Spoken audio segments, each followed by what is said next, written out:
Ano sinasabi mo? May duda na ako kung saan galing ang pera. Ito ba yung babae nakita mo? Ayan! Siya nga ho yun! Ang susunod na programa ay rated PG. Ito ay nangangailangan ng patnubay at gabay ng magulang para sa mga batang manonood.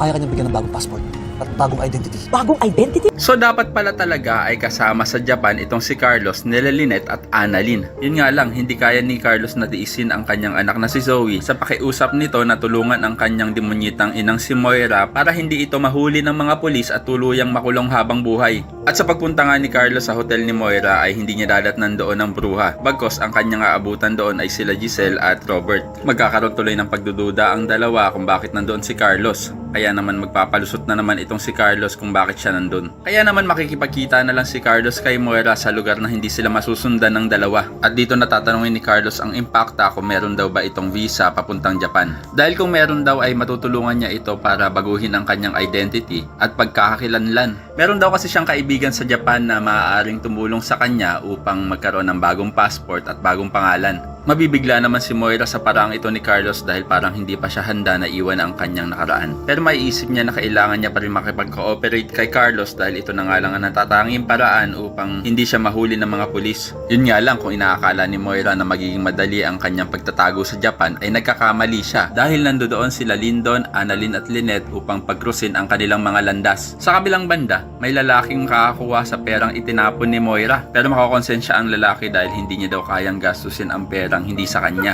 Kaya naman agad niya itong i-report sa mga pulis at kikilalanin niya ang babaeng nagtapon nito na si Moira nga. Kaya naman ako isa ka rin sa mga nag-aabang na sa kahihinatnan ni Moira ay pakilike ang video na ito and don't forget to subscribe. Thanks for watching and see you next time. Bye bye.